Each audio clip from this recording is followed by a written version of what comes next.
This video is sponsored by Squarespace, the all-in-one platform to build a professional website, strengthen your brand, and grow your business online. We've already discussed how an acting career can be wrecked by greed or by scandals, by a diva complex, or by picking the wrong roles. Wesley Snipes is a unique actor because he somehow managed to score a full house, even though he could have outshined other legendary action stars of the 90s. Like when he won a prize at the Venice Film Festival or was chosen over Denzel Washington himself. You think you can do this to me? So, what made Wesley so special? Which galaxy brain moves shot him to the top? And which clown-level choices nuked his career? And man, what the hell actually happened to the Blade franchise? This is Hollywood lore. Let's go. Wesley Snipes is an actor from the combat dancer category. He never made it as a talented ballet master or an Aikido guru, but he did have a bunch of black belts and a finished performing arts education. Wesley liked dancing, but quickly figured out you can't earn real Broadway-level cash that way, so he switched to acting instead. Then, Snipes realized Broadway didn't have the money he wanted either, and in the early 80s, started storming TV.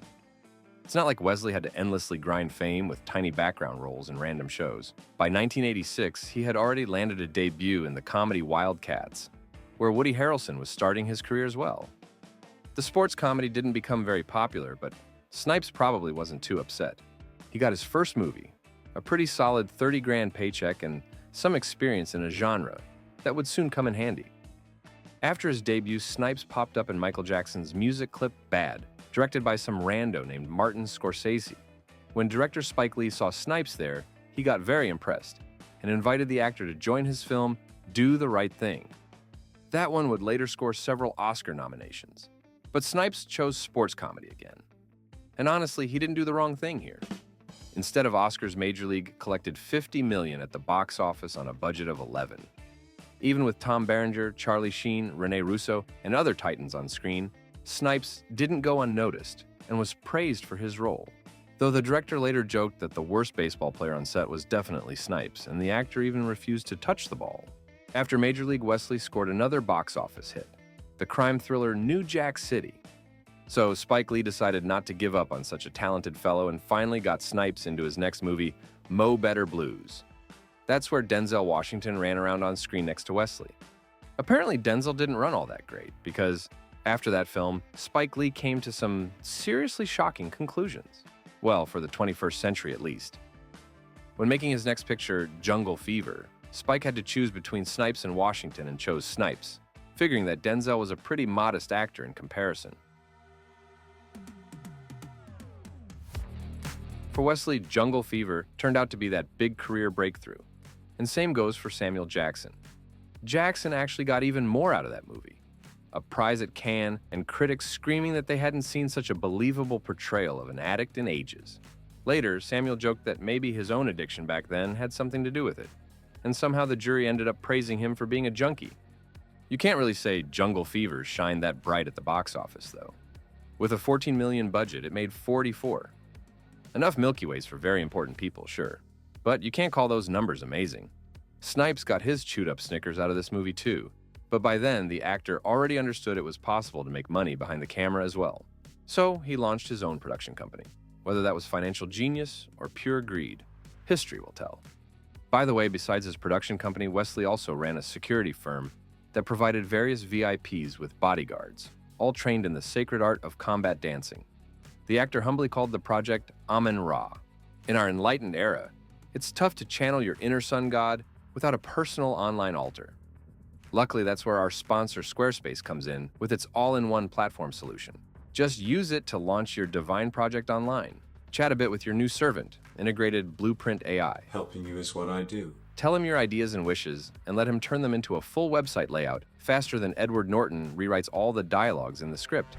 The integrated SEO and analytics tools also are eager to serve you. They will happily tell if your website actually shows up on Google or stays behind the screen like good old Toby nowadays. They'll handle meta descriptions, auto-generated sitemaps, all the stuff that every decent man doesn't understand, like Sir Sean Connery never understood Lord of the Rings. And cherry on top, once you're live, analytics shows which pages perform like Blade and which ones sync like Blood Rain. Head to squarespace.com/HollywoodLore for a free trial. And when you're ready to launch, use code HollywoodLore to save 10% off your first purchase of a website or domain. Another life is possible, brother. And now we're heading back to 1992, where Wesley signed on for several films at once. The first was a familiar sports comedy with an equally familiar partner, Woody Harrelson. The title White Men Can't Jump clearly hints at who was supposed to be the basketball star here. But in reality, things were funnier. The filmmakers said Woody played basketball way better than Snipes. During casting, they actually tested the actor's basketball skills, and that's why Keanu Reeves didn't make it into the film. Apparently, Keanu showed something so terrifying they pointed him to the door immediately. The crowd goes wild for a f***ing refund. Charlie Sheen could have starred in the movie too, but he refused, handing the role to Woody Harrelson. And while Charlie walked to flop somewhere else, White Men Can't Jump made $91 million at the box office, costing just $10. Right alongside came out the action flick Passenger 57. Snipes got seriously lucky here, and not for the last time, as you'll see. Initially, the actor wasn't supposed to be in the film. The plan was to cast Sylvester Stallone, and maybe it would have worked out if not for Cliffhanger, which Sly liked more. After Stallone bailed, the budget for Passenger 57 was slashed, and the panicking producers started hunting for some other star. Eddie Murphy didn't turn the offer down, but modestly asked for an even bigger pile of money than Stallone. Denzel Washington didn't ask for anything, just refused. Only after that, the producers turned to Wesley Snipes. Passenger 57 wasn't a huge hit, but it did well enough and probably grew into something solid once the home video sales kicked in. Snipes later said this was the movie that got him hooked on action flicks. Around the same time, he also starred in a tiny drama, The Water Dance, which did really well at festivals, and a lot of skeptics even started calling Snipes a talented actor. So Wesley actually had the range to land dramatic roles and impress a few people along the way. But once the action fever started, there was no stopping it. Demolition Man is an iconic film of the early 90s, and in good old tradition, it was supposed to be completely different. The producer's first pick for the lead was the rising master of the combat split. Jean-Claude didn't mind taking the role, and the only thing needed was an equally talented opponent. The producers, you and I, all know there was only one real nemesis, so the villain part was immediately offered to Steven Seagal. But here's the catch. The Aikido Grandmaster suddenly announced he wouldn't play a bad guy. The producers ran back to Van Damme and tried to convince him to swap roles, but the Belgian wanted to be the good fellow too. Having almost gotten into a fight over who got to play the nice guy, both great masters Delta from Demolition Man. After that, Stallone joined the project and naturally grabbed the hero role right away. He then tried to make Jackie Chan the villain, but surprisingly, Jackie also didn't want to play a bad person. Only after all this acrobatics, Snipes was brought in. He had zero problem being the baddie. It looked like the solution was finally found, but now the studio backed out. Very important people were simply afraid that having a black actor play a mass murderer would cause a mess in the media. But Snipes really wanted to be in the project, and Stallone by then could afford to dictate everyone what to do and pushed for the actor he liked. Wouldn't be surprised if that's where Wesley picked up the whole "I run this set now" attitude, but we'll get to that.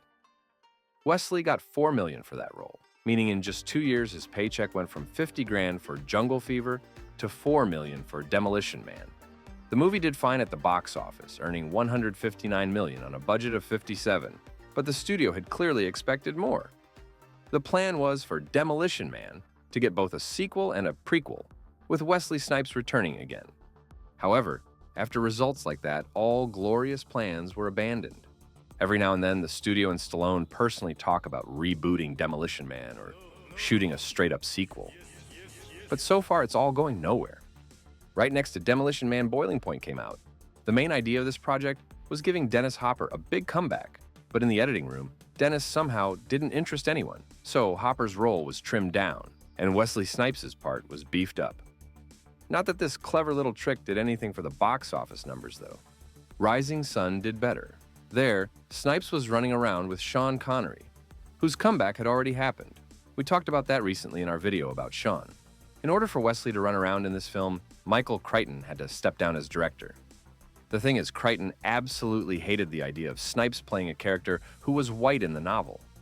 It means by today's enlightened standards, Crichton looks like a scary guy, someone deserving a public whacking from Netflix, Disney, and Warner Brothers. Even though Rising Sun didn't crush the box office, it wasn't a flop either. And all these roles definitely helped Snipes' career because for his next project, Drop Zone, he was already getting $7 million.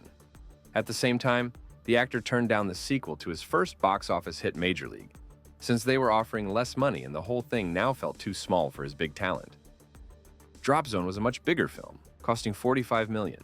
Like, Speed with Keanu Reeves released right next to it had a budget of $30 million. While casting the Drop Zone lead, nobody thought of Snipes at first. The studio's top choice was Steven Seagal. But even back then, the actor loved to eat well and demanded $12 million. When they asked the Grandmaster to eat a little less, he rolled off to the Under Siege sequel, where nobody limited his appetite. On the contrary, they gave Steven $15 million and squeezed him into a corset. That's when Wesley stepped into the newly opened spot. Because of bad test screenings, Drop Zone was sent back for reshoots, meaning the release got delayed and Terminal Velocity with Charlie Sheen hit theaters first. And Sheen got flattened by the Belgian national team when Time Cop opened alongside it. Funny thing is, a couple of months later, Drop Zone got kicked in the teeth from the same direction, only this time by Street Fighter. Audiences hated Van Damme's movie, but it still made a lot more at the box office. If Drop Zone got run over by the Belgian steamroller, then the next year Money Train got a triple nutshot: Bond Rising from the Crypt, Scorsese's Casino, and Heat.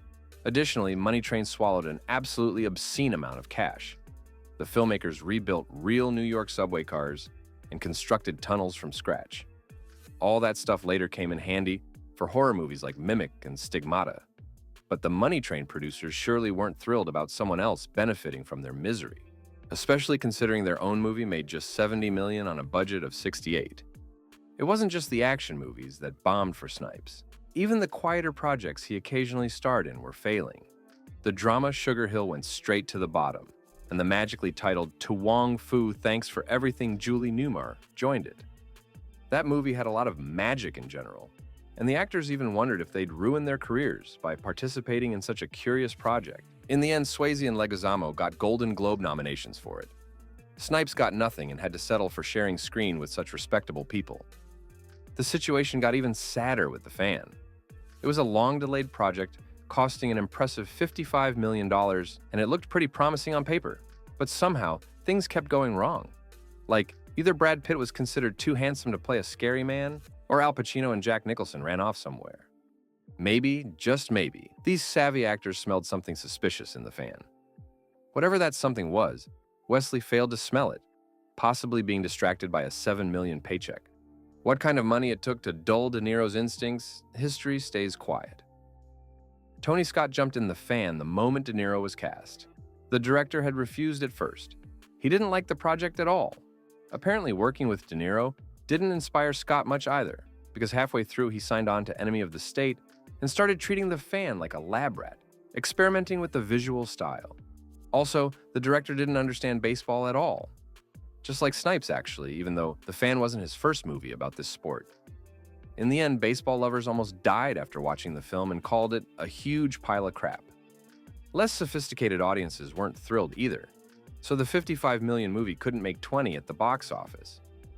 Around this time, Wesley could have finally starred in the same movie as Van Damme. That missed opportunity was Sandstorm, but the Belgian was still believing in himself and once again refused to play a villain, so the project got canceled. Apparently, nobody thought to simply swap the roles here. Or, more likely, Van Damme sniffed out the entire budget of Sandstorm, leaving nothing for Wesley, while in Murder at 1600, Wesley was promised a beefy $10 million paycheck. It was a cop thriller abandoned by Bruce Willis. After Bruce bailed, the producers freaked out that all the spent money would vanish, so they quickly called Snipes, offering him a record fee as a fat argument. The release timing for Murder at 1600 was pretty unlucky. If it had come out in 1996 with Bruce as originally planned, the movie might have had a shot. But it hit theaters only in 1997, when the market was full of political action thrillers, and they were all syncing together. Murder at 1600 went down with them, making $40 million on the same budget. So Wesley decided to remind everyone of his big talent with One Night Stand. For that film, he even tolerated a tiny paycheck and showed up to auditions like a mere mortal.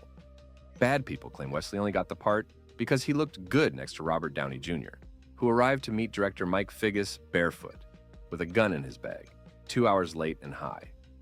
Impressed by all this, the director urgently reassigned Robert to a more appropriate role and handed the lead to Snipes.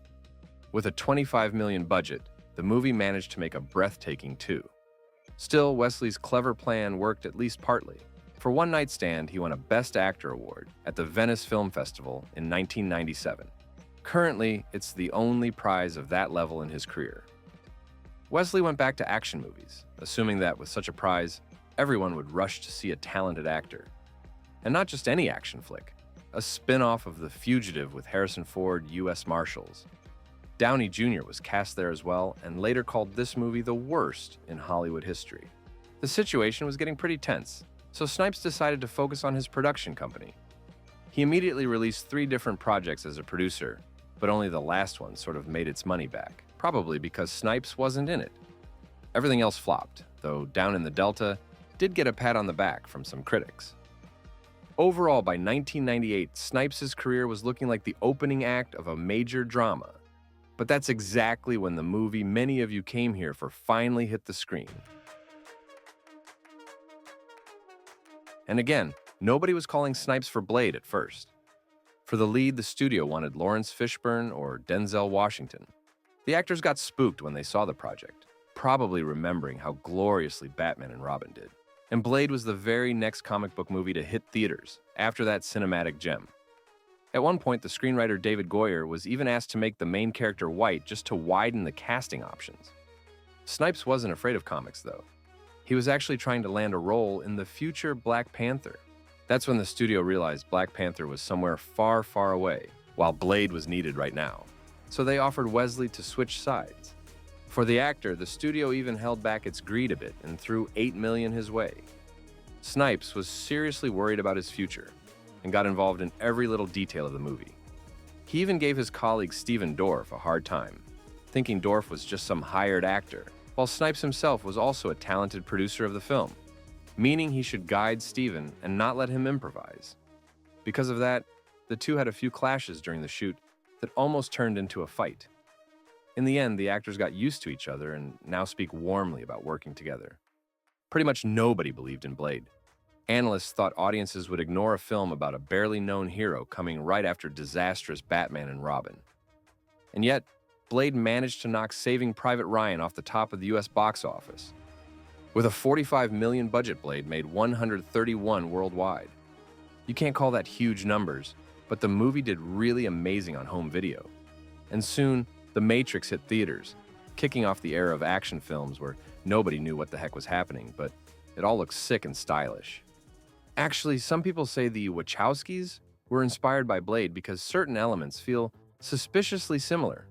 But that's what the bad people say. Good people point out that by the time Blade came out, The Matrix was already in post-production. Once Blade hit home video, the studio instantly announced a sequel. It was being cooked for 3 years, which gave Wesley all the time in the world to relax and fearlessly flop somewhere else. Well, maybe the actor didn't want to flop, but he sure kept behaving like it was the plan. Snipes only needed to keep agreeing to higher paychecks, and that's exactly what he kept doing.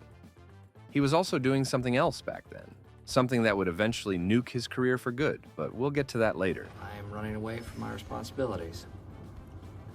Well, it feels good. Speaking of financial tricks, some of Wesley's projects from that era came from Franchise Pictures, a studio with such unbelievable budget skimming skills that it spent the early 2000s sitting in court nonstop. A lot of their funny business came to light after the release of the absolute cinema known as Battlefield Earth with John Travolta. That one almost buried his career for the second time, but I guess the story should be saved for the Travolta video.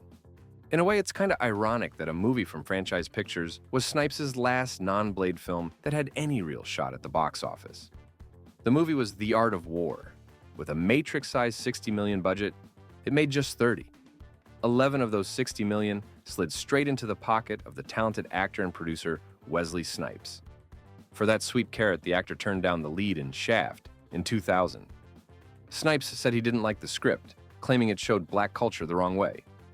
And after the film was released, he declared that if they'd cast him instead of Samuel L. Jackson, Shaft would have made more money and become a good movie.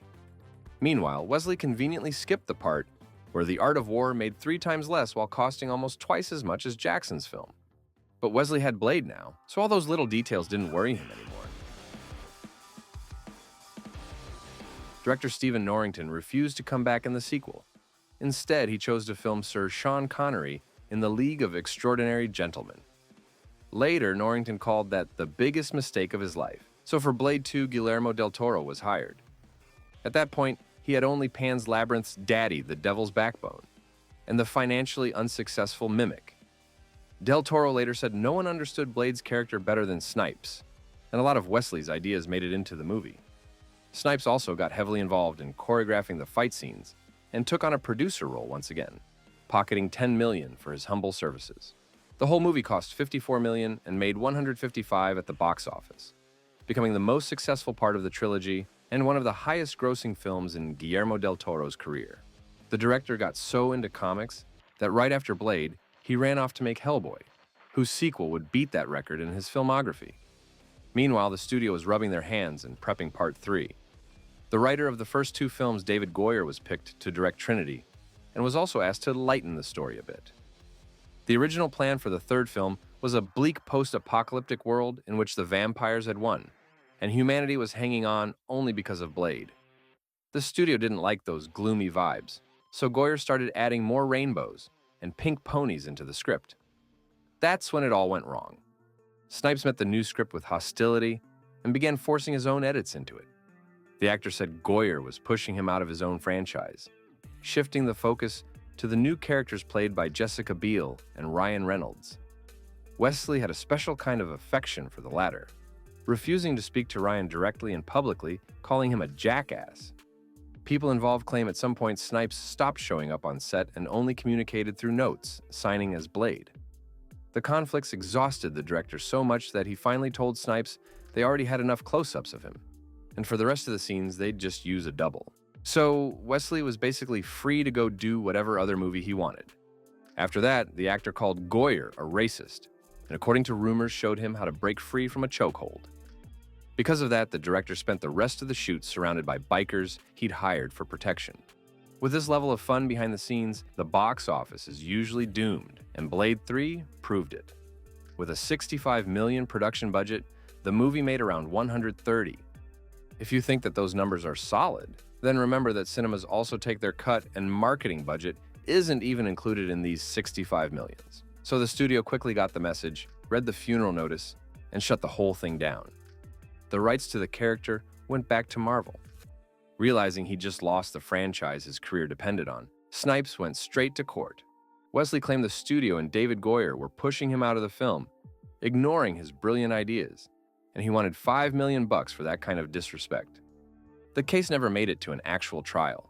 Everything was settled out of court, and the numbers were never revealed. Could have been the full $5 million, who knows?